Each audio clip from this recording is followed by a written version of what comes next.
नई शादी करके अपने ससुराल आई थी। मेरे मन में हजार तरह के सपने बन रहे थे और मैं अपनी आने वाली जिंदगी से बहुत ही खुश थी। परंतु मेरी यह खुशी ज्यादा समय तक नहीं टिकी रही, क्योंकि रात को मेरे जेठ के कमरे से चीखने की आवाज आती थी। मेरी जेठानी जी कब की मर चुकी थी। जेठ जी का राज जानने के लिए एक रात मैं उनके कमरे में छुप गई और फिर जेठ जी ने जो किया। जब मैं पहली बार यह दिल दहलाने वाली चीख की आवाज सुनी थी तो मैं पूरी तरह घबरा गई थी। मैं गहरी नींद से हड़बड़ा कर उठ बैठी और चीखने चिल्लाने की आवाज पूरी हवेली में गूंज रही थी। उस समय चारों ओर सन्नाटा था और मेरे कमरे में बहुत अंधेरा था। मैंने हाथ को टटोलते हुए साइड टेबल का लैंप जलाया और फिर मैंने घड़ी की तरफ देखा तो रात के 1 बज रहे थे और मैं हैरान थी कि मेरे पति शंकर अभी भी सोए हुए थे। इन्हें इतनी गहरी नींद कैसे आ सकती थी। कल ही तो मैं शंकर की दुल्हन बनकर घर में आई थी। बड़ी धूमधाम से शंकर से शादी हुई थी। मैं बहुत अमीर खानदान की बहू बनी थी। मैं भी एक अमीर खानदान से थी। मेरे सास ससुर कब के मर चुके थे। जेठ जी भी बहुत अच्छे इंसान थे। मैंने शंकर से लव मैरिज शादी की थी। हमने एक दूसरे को शादी के लिए पसंद किया था और वहीं से हमारा फोन पर बातें होने शुरू हो गई थी। हम दोनों ही अमीर खानदान से थे, इसीलिए किसी को भी इस रिश्ते पर ऐतराज नहीं हुआ। मेरी शादी की पहली रात थी और उसी रात मैंने चीखें सुनी थी। एक लड़की की चीख की आवाज थी, जैसे वह अपनी मदद के लिए किसी को पुकार रही हो। पहले तो मैंने सोचा कि कमरे से बाहर जाकर देखूं कि आवाज किसकी है, कौन है जो इस वक्त इस तरह का तेज आवाज में चीख रही है। लेकिन अभी तो मैं एक दिन की दुल्हन थी, सो कैसे मुंह उठाकर कमरे से बाहर निकल जाती। आधा घंटा तक यह आवाज मैं सुनती रही। उसके बाद शांति छा गई। मुझे शंकर की नींद देखकर हैरत हो रही थी। वह इतनी शोर में कैसे सो सकता था। लेकिन कुछ देर बाद ही आवाज आनी ऐसे बंद हो गई जैसे कभी कोई शोर हुआ ही ना हो। मैं दोबारा से लेट गई और अब मेरी आंखों से नींद कोसों दूर जा चुकी थी। मेरा दिमाग बार बार उस चीखने वाली लड़की की तरफ जा रहा था। कौन थी वह? वह क्यों चीख रही थी? और उसकी आवाजों से सब लोग क्यों खामोश थे? अभी तक तो एक हलचल सी हो जानी चाहिए थी। फिर मुझे कुछ महसूस होने लगा था, क्योंकि जहाँ यह हवेली बनी हुई थी वहाँ आसपास केवल जंगल थे और गांव से 3-4 किलोमीटर की दूरी पर था। मैं कुछ दिनों के लिए गांव आई थी क्योंकि मुझे रहना शहर में ही था। शादी से पहले ही मेरी बात तय हुई थी। शहर में इन लोगों का बंगला बहुत खूबसूरत बना हुआ था और यह हवेली बहुत बड़ी थी। ना जाने कितने कमरे बने हुए थे यहाँ पर। यहाँ का बगीचा भी बहुत बड़ा बना हुआ था। मुझे तो यह हवेली किसी महल जैसे लगने लगा था। मैंने तो बस थोड़ी सी नजर डाली थी। मेरा कमरा फूलों और कैंडल से सजाया गया था। मैं खुद पर जितना भी गुरूर करती उतना ही कम था। हम दोनों को देखकर सब दिया बाती की जोड़ी कहते थे। मगर आज की रात जो कुछ मैंने सुना था, मेरे दिमाग ने काम करना बंद कर दिया था। ना जाने कब सोचते सोचते मैं फिर से नींद की वादियों में जा चुकी थी। सुबह शंकर प्यारी सी मुस्कान लिए मुझे जगा रहा था। कहने लगा, उठ जाइए मैडम जी, यह मुंबई नहीं है जो आराम से सोए रहेंगे। मैंने धीरे धीरे आंखें खोली तो वह उठ चुका था। शंकर बिस्तर से उठकर अपने कपड़े निकाल रहा था। मुझे कहने लगा, तुम्हारा सामान ड्रेसिंग रूम में पड़ा है, वही पहनना है। वह मुझसे कहकर वॉशरूम चला गया। मैं ऐसे बेड से उठकर बैठ गई। पहले तो मुझे ऐसा लगा कि रात वाली बात शायद मेरा कोई वहम था। मैं वही बात सोचते सोचते ड्रेसिंग रूम में चली गई, जो मेरे ही कमरे में बना हुआ था। इतनी भारी भरकम जोड़ा देखकर मेरी आंखें फटी रह गई। मैंने फ्रेश होने के बाद बड़ी मुश्किल से उन कपड़ों को पहना था। शंकर कमरे से जा चुका था तो कुछ लड़कियां मुझसे पूछकर मेरे कमरे में आई और मुझे जेवरात पहनाने लगे, तैयार करने लगे। जब मैं आज सज धज कर बाहर आई तो मेरे जेठ जो सामने कुर्सी पर बैठे थे, उन्होंने मुझे देखा और मुस्कुराने लगे, फिर मेरे पास आए और मुझ पे हजारों के नोट की बारिश करके मेरा स्वागत किया। फिर मुझे बाहर लेकर गए, जहाँ गांव की औरतें मुझे देखने के लिए मेरा इंतजार कर रही थी। गर्मी और धूप में ना जाने कब से वो मेरी एक झलक देखने के लिए बैठी हुई थी। मेरे जेठ जी कहने लगे, ये हमारे घर की नई मालकिन है, शंकर की बीबी। सभी औरतें मुझे नमस्ते करने लगी। मैं थोड़ी देर से ज्यादा वहां रुक नहीं पाई थी, धूप ने मेरी हालत खराब कर दी थी। जल्दी जल्दी मैं अंदर गई, अपने कमरे का एसी ऑन करके बैठ गई। पूरा दिन लगातार लोगों का आना जाना लगा रहा। शंकर से मेरी मुलाकात बस रातों में हुई थी, वरना वह पूरा दिन मर्दों के साथ ही रहता था। गांव के कुछ ही और रस्में रिवाज होते हैं, पति पत्नी आपस में कम वक्त और दूसरों के साथ ज्यादा वक्त गुजारते हैं। यही मेरे साथ भी हुआ था। रात तक मैं थकान से चूर हो चुकी थी, इसे लेटते ही मुझे नींद आ गई और पंकज मुझे कहने लगा, तुम गांव का माहौल से परेशान हो गई हो। वह मुझे प्यार से देखने लगा, फिर मैं थोड़ा मुस्कुरा दी। मैंने कहा, शंकर बस जल्दी से मुंबई जाने का सोचो, मुझे ऐसे माहौल की आदत नहीं है। मेरी बात पे ना जाने क्यों शंकर की मुस्कुराहट गायब हो गई थी। वह बेड पर बैठ गया और कहने लगा, अभी तो ऐसा मुमकिन नहीं है, लेकिन मैं कोशिश करूंगा। मैं नींद में होते हुए पूरी आंखें खोलकर उसे घूरने लगी और फिर मैंने कहा, शंकर मैं गांव में 2 दिन से ज्यादा नहीं रह सकती। तुम अच्छी तरह जानती हो मुझे घुटन होती है, यहाँ के पहनावे और रहन सहन से अजीब घुटन सा माहौल है यहाँ का, मैं नहीं रह सकती। यहाँ पर मेरी बात सुनकर वो किसी गहरी सोच में चला गया। उसने सिगरेट निकाली और लाइटर से जलाकर पीने लगा। मैं नींद में चूर थी इसलिए सो गई। रात को फिर से मेरी आंखें जोर से खुली, वही एक लड़की की चीख, अपने बचाव के लिए मदद मांगती हुई। मैं तुरंत उठकर बैठ गई और मैंने शंकर को जगा दिया। वह मुझे नींद में देखने लगा। मैंने कहा, शंकर किसी के चिल्लाने की आवाज आ रही है। मेरी बात पर शंकर ने नजरें चुराई, कहने लगा, कैसी आवाज? मुझे यहाँ कोई आवाज नहीं आ रही है।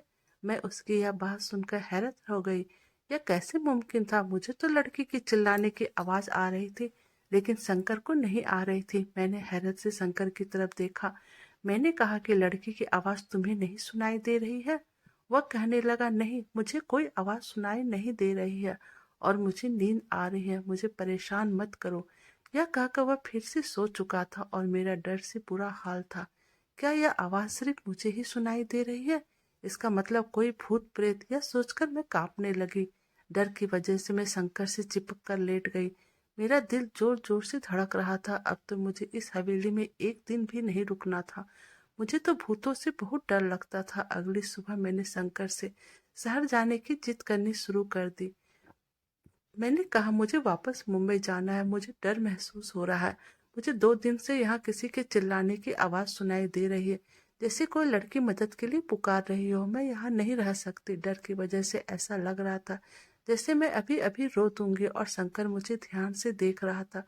वह बार बार नजरें चुरा रहा था। वह मुझसे कहने लगा, वर्षों से इस हवेली में ऐसे ही साए हैं, किसी को तो ऐसी आवाज सुनाई देती है जैसे तुम्हें दे रही है, लेकिन उन सायों ने कभी हमें नुकसान नहीं पहुंचाया, वरना क्या मेरी भाभियां यहाँ रह सकती थी?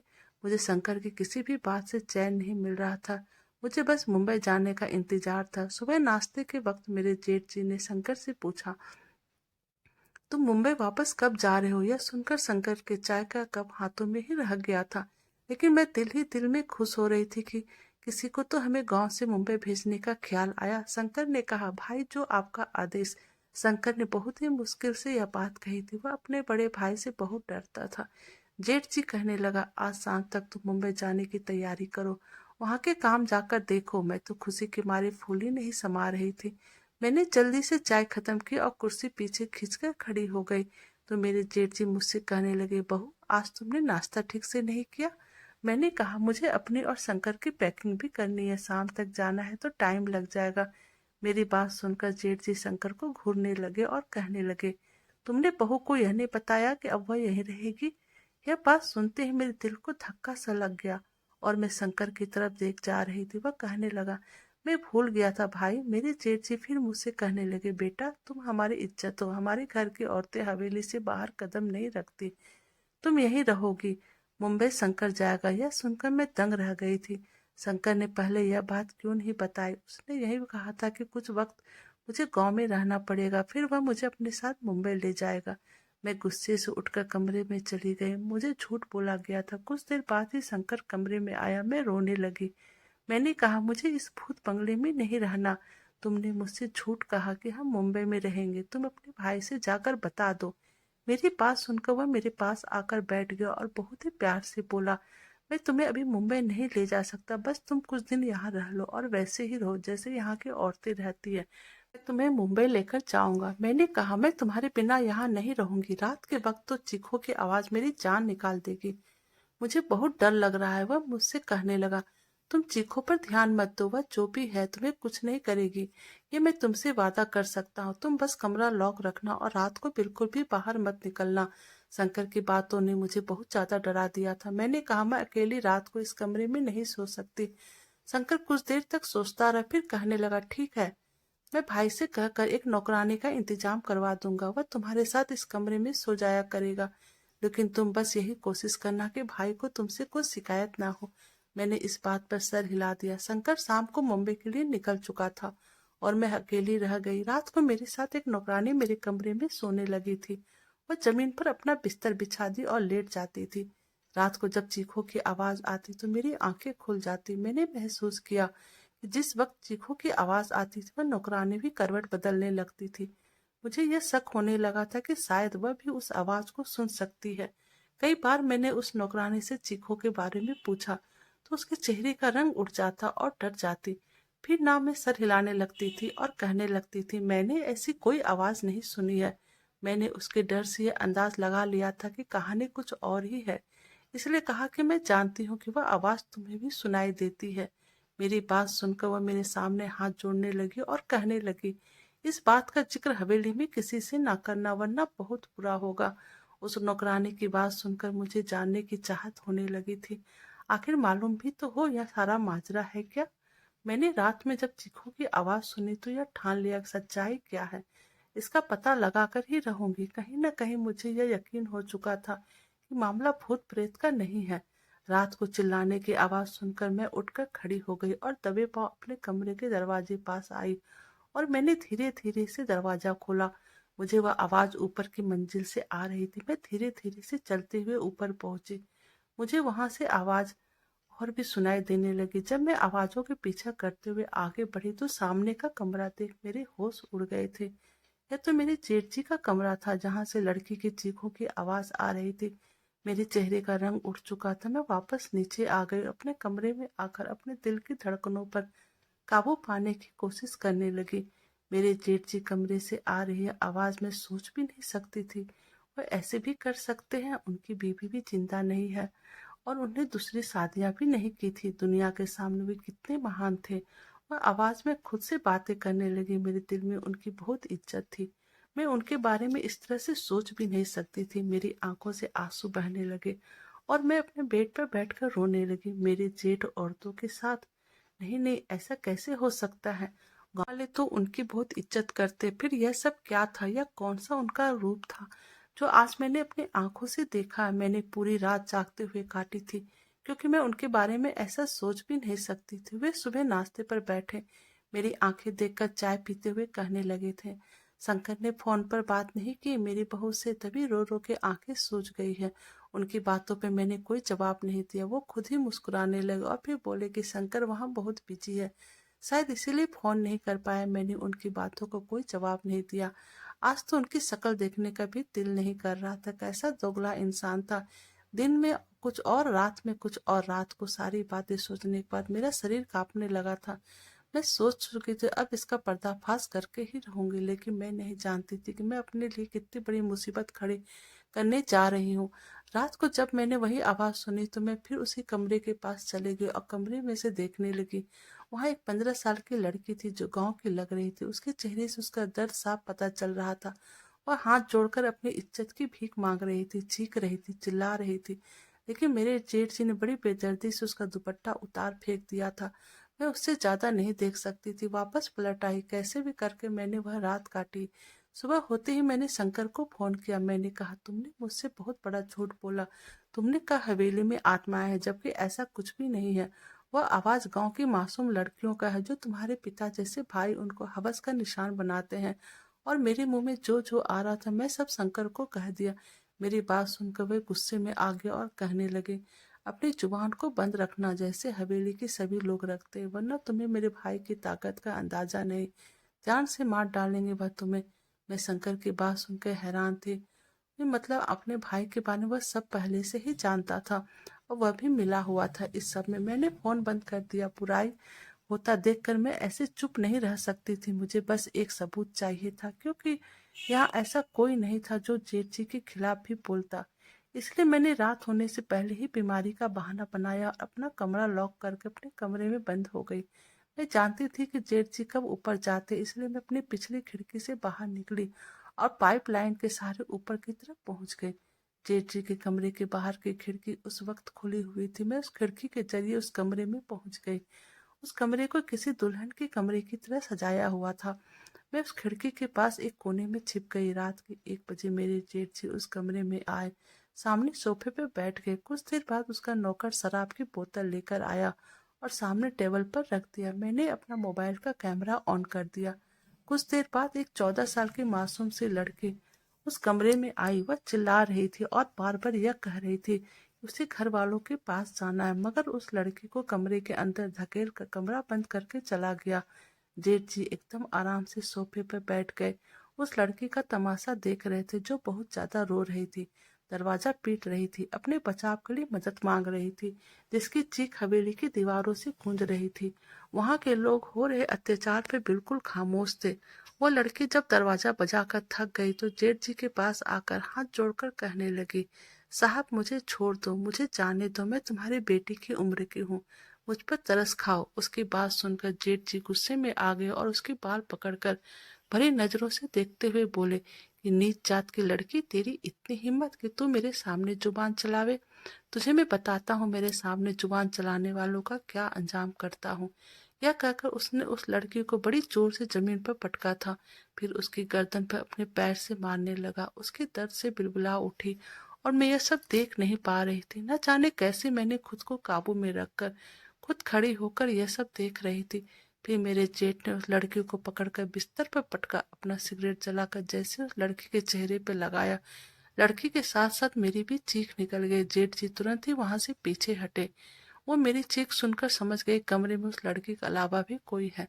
इससे पहले कि वह मुझे ढूंढते मैं उस खिड़की के बाहर निकल गई, लेकिन शायद वह मुझे देख चुके थे, क्योंकि मैं कोई प्रोफेशनल जासूस तो नहीं थी। एक आम सी लड़की थी। मैं जिस रास्ते से आई थी उसी रास्ते से नीचे उतर गई, लेकिन अपने कमरे की वजह हवेली के पीछे चली गई। मैं वहां जाकर छुप गई। मुझे पूरी हवेली में एक हलचल सी महसूस हुई। बहुत से कदमों की आवाज सुनाई दी। मैं एक घनी झाड़ी में छिप गई। बहुत से नौकर मुझे ढूंढ रहे थे। मैं तो सांस लेना ही भूल गई थी। मुझे डर था कि अब मैं पकड़ी जाऊंगी। कुछ देर बाद नौकर वहां से चले गए। उनके जाते ही मैंने सुकून की सांस ली। उसके बाद मैं एक बड़े से पेड़ पर चढ़ने लगी जो इस हवेली की दीवार से चिपका हुआ था।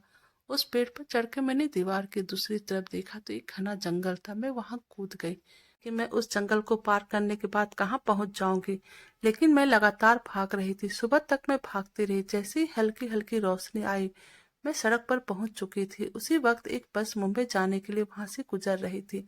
मैं उस बस में बैठ गई। पूरे रास्ते भर मैंने अपना चेहरा दुपट्टे से छुपा रखा था। मुंबई पहुंचते ही मैंने अपने पापा के दोस्त जो आईपीएस ऑफिसर थे उन्हें वह वीडियो दिखा दी। मेरी वजह से गांव में इस खिलौने खेल का किस्सा खत्म हुआ था। मेरे जेठ जी के साथ साथ मेरे पति भी पकड़ा गए थे। वह लोग गांव के कम उम्र की लड़कियों के साथ गलत करके उसे दूसरे देश में भेजते थे या फिर उनको मार देते थे, और मेरे पति मुंबई में वही काम करते थे, इसलिए मुझे अपने साथ ले जाकर नहीं गए थे। मैंने अब शंकर से तलाक ले लिया था, क्योंकि मैं ऐसे शख्स के साथ जिंदगी नहीं गुजार सकती थी। मुझे खुशी थी कि मेरी वजह से बहुत सी लड़कियां बच गई थी। दोस्तों, उम्मीद हूँ कि आपको हमारी कहानी पसंद आई होगी।